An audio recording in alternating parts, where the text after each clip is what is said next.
Hello மக்களே, welcome to viral cinema. நான் உங்கள் ஜோஷிகா.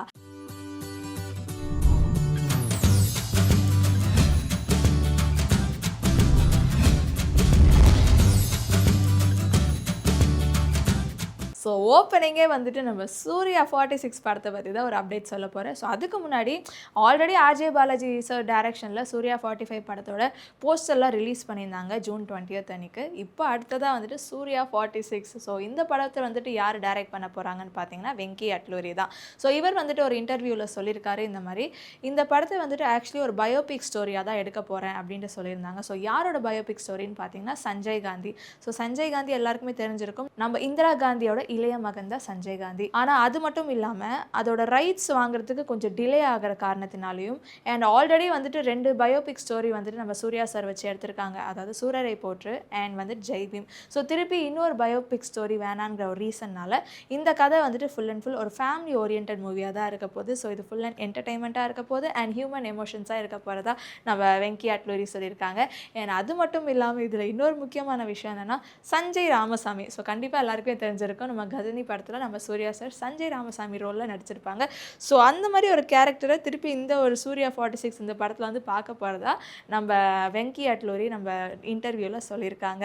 ஸோ இது பார்க்க போது ஐயோ, ஏன்னா நம்ம சஞ்சய் ராமசாமி எவ்வளோ ஒரு லவ்வாக இருந்தாங்க, ஆனால் அது ஃபைனலாக வந்துட்டு கஜினியாக லைக் எல்லாத்தையும் மறந்து பேர்லாம் எழுதி வச்சு ஸோ அந்த மாதிரி மாறினாங்க. ஸோ இதில் எந்த மாதிரி இருக்க போகுது? ஸோ சூர்யா 46 படத்தில் சூர்யா சார் வந்துட்டு கஜினி மாதிரி எல்லாத்தையும் மறக்க போகிறாரா, இல்லைனா நம்ம சஞ்சய் ராமசாமி மாதிரி ஒரு நல்ல ஒரு லவ் அண்ட் அஃபெக்ஷனாக இருக்க போகிறாருன்னு வெயிட் பண்ணி தான் பார்க்கணும். அண்ட் அது மட்டும் இல்லாமல் ஆல்ரெடி நம்ம சூர்யா 45 நம்ம கருப்பு படத்தோட போஸ்டர்லாம் ரிலீஸ் பண்ணியிருந்தாங்க ஜூன் 20 அன்னைக்கு. ஸோ இந்த படத்தில் நம்ம சூர்யா அண்ட் த்ரிஷா வந்துட்டு நடிக்கிறாங்க. ஸோ இப்போ வந்துட்டு சோஷியல் மீடியாவில் ரொம்ப வைரலாக போயிட்டுருக்க ஒரு ஃபோட்டோ தான். ஸோ என்னன்னு பார்த்தீங்கன்னா நம்ம சூர்யா சார் அண்ட் அவங்களோட ஸ்டண்ட் மாஸ்டர்ஸ்லாம் வந்துட்டு கூட நின்று இப்படி ஒரு போஸ் கொடுத்து பங்கமாக நின்றுட்டுருக்காங்க. ஸோ இந்த ஃபோட்டோ தான் வந்துட்டு நம்ம சோஷியல் மீடியாவில் ரொம்ப வைரலாக போயிட்டுருக்கு. ஸோ அதில் வந்துட்டு சஞ்சய் ராமசாமியாக நடிக்க போகிறாங்க. ஸோ அது மட்டும் இல்லாமல் நம்ம Suriya sir back to back Suriya 45, Suriya 46 and Suriya 47 வந்துட்டு கம்மிங் சூனில் இருக்குது. ஸோ இது சூர்யா ஃபேன்ஸுக்கு ஒரு பெரிய ட்ரீட்டாக இருக்க போகுது. ஏஆர் முருகதாஸ் டைரக்ஷனில் மதராசி படம் வந்துட்டு கூடிய சீக்கிரமாக ரிலீஸ் ஆக போகுது. ஸோ எல்லாருமே வந்துட்டு இந்த படத்துக்காக ரொம்ப ஆர்வமாக வெயிட் பண்ணிட்டு இருந்தாங்க. ஏன்னா வந்துட்டு நம்ம எஸ்கே வந்துட்டு அந்த படத்தில் நடிச்சிருக்காங்க. மெயினாக எஸ்கே ஃபேன்ஸ் எல்லாருமே எப்போ ரிலீஸ் ஆகும் மதராசி படம், எப்போ ரிலீஸ் ஆகும் மதராசி படம்னு சொல்லிட்டு ரொம்ப ஆர்வமாக வெயிட் பண்ணியிருந்தீங்க. ஸோ வேர்ல்டு வைடாக தேட்டரில் செப்டம்பர் 5 அன்னைக்கு ரிலீஸ் ஆக போகுது. ஸோ இந்த படம் பேஸ்ட் ஆன் ஒரு ஆக்ஷன் த்ரில்லர் படம் தான். ஸோ ஆக்ஷன் த்ரில்லர்னாலே நம்ம எஸ்கே சொல்லவே தேவையில்லை. ஏன்னா இதுக்கு முன்னாடி வந்துட்டு அமரன் படத்தில் மாசாக கிளப்பியிருந்தார், தூள் கிளப்பியிருந்தார். அவர் நடிப்பு மூலியமாக சரி, அந்த கதையும் சரி ஆப்டாக அவருக்கு வந்துட்டு செட் ஆச்சுன்னு கூட சொல்லலாம். ஆஃப்டர் அமரன் படத்துக்கு அப்புறம் அவருக்கு ஒரு பெரிய ஃபேன் பேஸும் உருவாச்சு. அதாவது சின்ன குழந்தைங்கள்லேருந்து ஆல்ரெடி அவருக்கு ஃபேன்ஸ் இருந்தாலுமே பெரியவங்க வரைக்குமே வந்துட்டு இப்போ நிறைய ஃபேன்ஸ் வந்துட்டு அவர் கவர்ந்து ஈர்த்துட்டாருன்னு கூட சொல்லலாம். ஸோ அடுத்ததாக அவரோட டைரக்ஷனில் ஏஆர் முருகதாஸ் டைரக்ஷனில் மதராசி படம் கூடிய சீக்கிரமாக ரிலீஸ் ஆக போகுது. ஸோ ஈவன் ஏஆர் முருகதாஸும் இதுக்கு முன்னாடி நிறைய சூப்பரான படம் பண்ணியிருக்காரு. ஸோ ஒரு சின்ன கேப்க்கு அப்புறம் இப்போ நம்ம எஸ்கேயோட சேர்ந்து இந்த படத்தில் அவங்க இணைஞ்சு அவங்க நடிச்சிட்ருக்காங்க. ஸோ ஆல்ரெடி எஸ்கேனாலே ஹிட்டு அண்ட் நம்ம ஏஆர் முருகதாஸ்னாலும் ஹிட்டு. ஸோ அவங்க 2 பேர் சேர்ந்தால் டபுள் ஹிட் ஆக போகுது. அண்ட் அது மட்டும் இல்லாமல் இந்த படம் வந்துட்டு 200 crores இந்த படம் எடுத்திருக்காங்க. ஒரு பெரிய பட்ஜெட்டுன்னு கூட சொல்லலாம். ஸோ இந்த படம் ஒரு சூப்பர் தூளாக வரணும் அண்ட் கண்டிப்பாக சொன்ன மாதிரி உங்கள் ஃபேன்ஸ் எல்லாருமே ரொம்ப ஆர்வமாக வெயிட் பண்ணிட்டு இருக்காங்க. அடுத்ததாக பாண்டிராஜ் டைரக்ஷனில் தலைவன் தலைவி படத்தில் நம்ம விஜய் சேதுபதி, நித்யா மேனன், யோகி பாபு, காளி வெங்கட் இவங்க எல்லாருமே நடிச்சிருக்காங்க. ஸோ இந்த படம் full and full based on ஒரு ஃபேமிலி ஓரியன்ட் காமெடி படமாக தான் இருக்க போகுது. ஸோ நம்ம பாண்டிராஜ் சார்னாலே சொல்ல தேவையில்லை, ஃபேமிலி படம்னா செம்மையாக எடுப்பார். ஸோ இப்போ கண்டினியூஸாக நிறையா வந்துட்டு ஃபேமிலி ஓரியன்ட் மூவிஸ் வந்துக்கிட்டே இருக்குது. ஸோ அந்த வரிசையில் விஜய் சேதுபதி சார் நடிச்சிருக்க படம் தான் தலைவன் தலைவி. ஸோ இந்த படம் எப்படி இருக்க போகுது, எப்படி இருக்கும்? ஏன்னா பாண்டிராஜ் சார் வேறு எடுத்திருக்காரு அண்ட் விஜய் சேதுபதி சார் வேறு அதில் நடிச்சிருக்காரு. ஸோ மாசாக இருக்க போது தான் நினைக்கிறேன். அண்ட் இந்த படத்தோட ட்ரைலர் ஜூன் 29 அன்னைக்கு ரிலீஸ் ஆயிருக்கு. ஸோ யாரெல்லாம் இந்த ட்ரைலர் பார்க்கலையே மறக்காமல் போய் பாருங்கள். அண்ட் இந்த படம் வேர்ல்டு வைடாக தேட்டரில் ஜூலை 25 அன்னைக்கு ரிலீஸ் ஆக போது. ஸோ சொன்ன மாதிரி இதில் யோகி பாபு சார் இருக்காரு, காளி வெங்கட் சார் இருக்காரு. ஸோ ஃபன்னுக்கு கேரண்டிங்க. அடுத்ததாக AK65 படத்தோட அப்டேட் தான். என்ன AK65 இன்னும் AK64 இன்னும் கன்ஃபார்ம் ஆகலாம், அதுக்குலாம் என்ன நீங்கள் AK65 போயிட்டீங்க அப்படின்னு தானே எதிர்பார்க்குறீங்க? ஆமாங்க.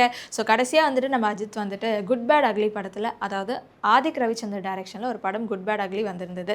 ஸோ இந்த படத்துக்கு வந்துட்டு ஒரு பெரிய பிளாக் பஸ்டர் ஹிட்டான படம் அண்ட் ரசிகர்கள் மத்தியில் ஒரு பெரிய வரவேற்பு இருந்தது கூட சொல்லலாம். அதுக்கு அடுத்து தான் AK64 படத்தை நம்ம ஆதிக் ரவிச்சந்தர் தான் டைரக்ட் பண்ண போகிறதா ஒரு நியூஸ் வருது. ஸோ இது ஓரளவுக்கு கன்ஃபார்ம் ஆயிருக்கு. ஸோ அதுக்கு அடுத்ததாக AK65 படத்தை ஒரு சைடு வந்துட்டு பிரசாந்த் நீல், ஸோ ஆல்ரெடி நம்மளுக்கு தெரியும் KGF1, KGF2, சலார், இப்போ வந்துட்டு KGF3 வந்துட்டு ப்ராசஸிங்கில் இருக்குது. ஸோ சூப்பர் ஹிட்டான படம் வந்துட்டு நம்ம பிரசாந்த் நீல் கொடுத்துருக்காரு. ஸோ இவரும் அஜித்தும் தான் வந்துட்டு 65 படத்தில் நடிக்க போகிறதா அப்படின்ட்டு சொல்கிறாங்க. இன்னொரு சைடு பார்த்தீங்கன்னா நம்ம டேரக்டர் சரண் தான் வந்துட்டு AK65 படத்தை டைரக்ட் பண்ண போகிறதா நியூஸ் வருது. ஸோ அவர் வந்துட்டு ஆல்ரெடி அமர்கலம் படத்தை டைரக்ட் பண்ணியிருக்காங்க. ஸோ அமர்கலம் சொல்லவே தேவையில்லை, அமர்கலமாக இருந்தது. ஸோ மக்கள் மத்தியில் அவ்வளோ பெரிய வரவேற்பு இருந்தது. ஒரு சூப்பர் ஹிட்டான படம் தான் அப்போவே. ஸோ நெக்ஸ்ட்டு வந்துட்டு இவங்க 2 பேர் பண்ண போகிறாங்க. ஸோ இவரும் ஒரு சூப்பர் ஹிட்டான டேரக்டர், இவரும் சூப்பர் ஹிட்டான டேரக்டர். அஜித் சார் சொல்லவே தேவையில்லை, அவ்வளோ பெரிய சூப்பர் ஹிட்டான ஒரு நடிகர்னு கூட சொல்லலாம். ஸோ இவங்க யாரோட நடிக்க போகிறாங்க, ஸோ யாரோட டைரக்ஷனில் AK65 படம் வரப்போகுதுன்னு சொல்லிட்டு ரொம்ப கன்ஃபியூஸாக இருக்குது, ரொம்ப குழப்பமாக இருக்குது. ஸோ AK65 படத்தோட அப்டேட் வந்தால் தான் தெரிய போகுது யார் வந்துட்டு அந்த படத்தை டைரக்ட் பண்ண போகிறாங்கன்னு. அடுத்ததாக பார்த்தீங்கன்னா நம்ம தனுஷ் பற்றின ஒரு அப்டேட் தான். இவர் கோலிவுட்டில் நடிக்கிறாரா, ஹாலிவுட்டில் நடிக்கிறாரா, பாலிவுட்டில் நடிக்கிறாரா, என்னையா நடக்குது? ஏன்னா எல்லாத்துலேயுமே வந்துட்டு இவர் கலக்குன்னு கலக்கிட்டு இருக்காரு. ஸோ நான் ஏன் இது சொல்கிறேன்னு தானே நீங்கள் எதிர்பார்த்துட்ருக்கீங்க. ஸோ ஆல்ரெடி நமக்கு தெரியும் இட்லி கடைங்கிற ஒரு படத்தில் வந்துட்டு நம்ம தனுஷ் தான் வந்துட்டு நடிக்கிறாரு, ப்ளஸ் அவர் தான் அந்த படத்தையும் டைரக்ட் பண்ணுறாரு. இந்த படத்தோட பேரே வந்துட்டு ஒரு மாதிரி டிஃப்ரெண்ட்டாக இருக்கு இல்லையா? ஏன்னா நம்ம இட்லி சாம்பார், சட்னி சாம்பார், ஸோ அந்த மாதிரிலாம் பார்த்துருக்கோம். இட்லி கடை, ஸோ இது எப்படி இருக்க போகுது அப்படின்னு சொல்லிட்டு நம்ம தனுஷ் சாரோட ஃபேன்ஸ் எல்லாருமே ரொம்ப ஆர்வமாக வெயிட் பண்ணிட்டு இருக்காங்க. ஸோ அந்த படம் வந்துட்டு இப்போ கூடிய சீக்கிரத்தில் ரிலீஸ் ஆக போகுது. ஸோ என்றைக்குன்னு பார்த்தீங்கன்னா October 1 ரிலீஸ் ஆக போகுது. ஸோ இந்த படத்துக்காக ரொம்ப ஆர்வமாக வெயிட் பண்ணிட்டு இருக்கீங்க இல்லையா? ஸோ தொடர்ந்து பார்த்தீங்கன்னா பேக் டு பேக் அடுத்த ஒரு படமும் ரிலீஸ் ஆக போகுதுங்க. ஸோ என்னன்னு பார்த்தீங்கன்னா ஹிந்தியில் தேரா இஷ்குமே படத்தில் வந்துட்டு அவர் நடிச்சிருக்காரு. ஸோ இந்த படம் வந்துட்டு November 28 அன்னைக்கு ரிலீஸ் ஆக போகுது. என்னையா தமிழ்லையும் நம்மளுக்கு ஒரு நல்ல இது கொடுக்குறாரு அண்ட் ஹிந்திலையும் வந்துட்டு ஒரு செம்ம ஹிட்டு கொடுத்துட்ருக்காரு. என்னையா பண்ணுறது? ஏன்னா எதுக்குள்ளே போனாலும் நம்ம தனுஷ் வந்துட்டு இறங்கி கலக்குன்னு கலக்கிட்டு இருக்காரு. ஸோ இதுக்காகவே வந்துட்டு அவருக்கு அவ்வளோ பெரிய ஃபேன் பேஸ் இருக்குது. ஸோ மறக்காமல் கண்டினியூஸாக பேக் டு பேக் நம்ம தனுஷ் வந்துட்டு நம்மளுக்காக படங்கள் நடிச்சிட்ருக்காரு. ஸோ October 1 அன்றைக்கி இட்லி கடை ரிலீஸ் ஆக போகுது அண்ட் November 28 அன்றைக்கி நம்ம தேரா இஷ்குமே படம் ரிலீஸ் ஆக போகுது. ஸோ மறக்காமல் தேட்டரில் போய் பாருங்கள். அடுத்ததாக வடச்சென்னை 2 பற்றின ஒரு அப்டேட் தான். இந்த படத்தில் சிம்புவும் நடிக்க போகிறாரா அப்படின்னு எல்லாருமே ஷாக்காக இருக்கீங்களா? நானும் அதே ஷாக்காக தான் இருக்கேன். ஸோ ஏன்னு பார்த்தீங்கன்னா வடச்சென்னை 2ல் ஒரு சைடு தனுஷ் அண்ட் சிம்பு நடிக்க போகிறதா வந்துட்டு ஒரு நியூஸ் வந்துட்டுருக்கு. பட் அது உண்மை இல்லை. ஸோ அது உண்மை இல்லைங்கிறது நம்ம வெற்றிமாறன் சார் சொல்லி கன்ஃபார்ம் ஆகிடுச்சு. ஸோ என்ன அப்படின்னு பார்த்தீங்கன்னா சிம்பு ஒரு படம் நடிக்க போகிறாரு, நம்ம தனுஷும் ஒரு படம் நடிக்க போகிறாரு. 2 பேருமே வந்துட்டு வெற்றிமாறன் சாரோட டைரக்ஷனில் தான் நடிக்க போகிறாங்க. ஆனால் 2மே வேறு படம், ஆனால் ஒரே காலகட்டத்தோட படம் தான். ஸோ நம்ம ஃபஸ்ட்டு வந்துட்டு நம்ம வெற்றிமாறன் நம்ம சிம்புவோட ஷூட்டிங்லாம் முடித்து அந்த படம் ரிலீஸ் ஆனதுக்கு அப்புறம் தான் நம்ம வெற்றிமாறன் சார் அடுத்ததாக தனுஷோட வடச்சென்னை 2 வந்துட்டு கண்டிப்பாக ஷூட்டிங் ஸ்டார்ட் பண்ணுவாங்க. ஸோ வடச்சென்னை 1 சொல்லவே தேவையில்லை, ஒரு சூப்பர் ஹிட்டு டூப்பராக ஆன படம் தான் அது. ஸோ அது மக்கள் மத்தியில், அதாவது ரசிகர்கள் மத்தியில் வடச்சென்னை 1க்கு அவ்வளோ பெரிய வரவேற்பு இருந்தது. ஸோ அதே மாதிரி வடச்சென்னைனாலே நம்ம தனுஷ் தான் எல்லாருக்குமே தெரியும் கன்ஃபார்மு. ஸோ வடச்சென்னை 2 எப்போ வரும், ஸோ இந்த படமும் எப்படி இருக்க போகுதுன்னு சொல்லிட்டு ரொம்ப ஆர்வமாக வெயிட் பண்ணிட்டு இருக்காங்க. ஸோ நீங்கள் ஆர்வமாக வெயிட் பண்ணிட்டு இருங்க. ஏன்னா சிம்பு சாரோட இவரோட கதையை முடிச்சதுக்கு அப்புறம் தான் அடுத்ததாக வடச்சென்னை 2க்கு வருவாங்க. ஸோ இதோட அப்டேட் வந்துட்டு நம்ம வெற்றிமாறன் சார் ஒரு இன்டர்வியூவில் வந்துட்டு கன்ஃபார்ம் பண்ணியிருக்காரு. அடுத்ததாக பராசக்தி படத்தோட அப்டேட் தான். ஸோ இந்த படத்துக்குமே வந்துட்டு எல்லாருமே எப்போ வரும், எப்போ இது ரிலீஸ் ஆகும்னு சொல்லிட்டு ரொம்ப ஆர்வமாக வெயிட் பண்ணிட்டு இருக்காங்க. ஸோ மதராசி படம் இப்போ கூடிய சீக்கிரத்தில் ரிலீஸ் ஆக போது. அதுக்கு அடுத்ததாக பராசக்தி படத்தில் நம்ம எஸ்கே நடிச்சிட்டு இருக்காங்க.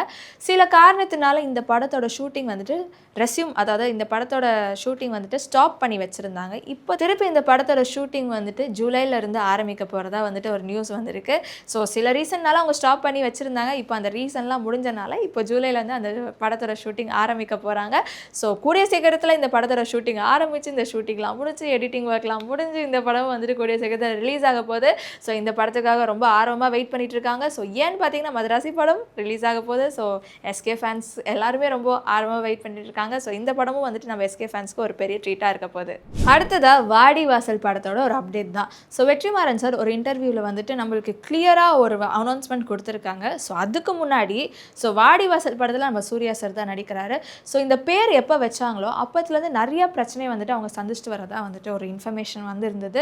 ஸோ அது மட்டும் இல்லாமல் இப்போ வெற்றிமாறன் சார் ஒரு அனௌன்ஸ்மெண்ட்டில் என்ன சொல்லியிருக்காங்கன்னா, நாங்கள் இன்னும் கதை வந்துட்டு எழுதி முடிக்கல, ஸோ எனக்கு கொஞ்சம் டைம் வேணும், ஆனால் இந்த ஷூட்டிங் வந்துட்டு ஸ்டாப் பண்ணல, இப்போதைக்கு பாஸ் பண்ணி தான் வச்சுருக்கோம். ஸோ அந்த கேப்பில் தான் நான் அடுத்த படத்தில் வந்துட்டு நெக்ஸ்ட் கமிட் ஆயிருக்கேன் அப்படின்னு சொல்லிட்டு நம்ம வெற்றிமாறன் சார் சொல்லியிருக்காரு.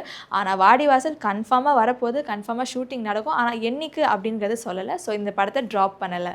அடுத்ததாக ஒரு சூப்பரான அப்டேட் தான். ஸோ என்னன்னு பார்த்தீங்கன்னா 2 பெரிய டேரக்டர்ஸ் வந்துட்டு இணைய போகிறாங்க ஒரு படத்தில். ஸோ சேர்ந்து ஒர்க் பண்ண போகிறதா நியூஸ் வந்திருக்கு. ஸோ யார் அப்படின்னு பார்த்தீங்கன்னா அருண் மாதேஸ்வர். ஸோ அருண் மாதேஸ்வர் டைரக்ஷனில் ஆல்ரெடி ரிலீஸ் ஆன படம் தான் ராக்கி, சாணி காகிதம், கேப்டன் மில்லர். ஸோ அவங்க தனியாக டைரக்ட் பண்ண போதே இந்த 3 படமே வந்துட்டு ஒரு சூப்பர் ஹிட்டான படம் தான். ஸோ செம்மையாக இருந்தது. அண்ட் இன்னொரு சைடு வந்துட்டு நம்ம Lokesh Kanagaraj sir. So Lokesh Kanagaraj sir சொல்லவே தேவையில்லை. ஸோ கைதி, லியோ அண்ட் இப்போது ரீசெண்டாக நம்ம கூலி படத்தையும் வந்துட்டு அவர் தான் டைரக்ட் பண்ணிட்டுருக்காரு. 2 பேருமே வந்துட்டு நம்ம தனித்தனி டைரக்ஷனில் பார்த்துருப்போம். ஸோ ஒருத்தருமே ஒரு சைடு வந்துட்டு கலக்குன்னு கலக்கிட்டு இருக்காங்க. இப்போ 2 பேரும் சேர்ந்து இணைஞ்சா எப்படி இருக்கும் சொல்லுங்கள்? ஒரு படத்தில் சேர்ந்து ஒர்க் பண்ணால் எப்படி இருக்கும்? ஸோ அந்த படத்தில் வந்துட்டு அவர் டேரக்டராக ஒர்க் பண்ண போகிறாங்களா, இல்லைனா 2 பேர் சேர்ந்து நடிக்க போகிறாங்களான்றது தெரியல. ஸோ நம்ம வெயிட் பண்ணி தான் பார்க்கணும். ஆனால் அவங்க டைரக்ட் பண்ணாலும் சரி, அவங்க 2 பேர் சேர்ந்து நடித்தாலும் சரி, செம மாசாக தான் வரப்போகுதுன்ட்டு நாங்கள் எல்லாருமே ரொம்ப ஆர்வமாக வெயிட் பண்ணிகிட்ருக்கோம். ஆனால் இதோட அனௌன்ஸ்மெண்ட் வந்துட்டு கூடிய சீக்கிரத்தில் வரும். ஆனால் எப்போ வரும்னு தெரில. ஸோ எல்லாருமே வந்துட்டு காத்திருங்க.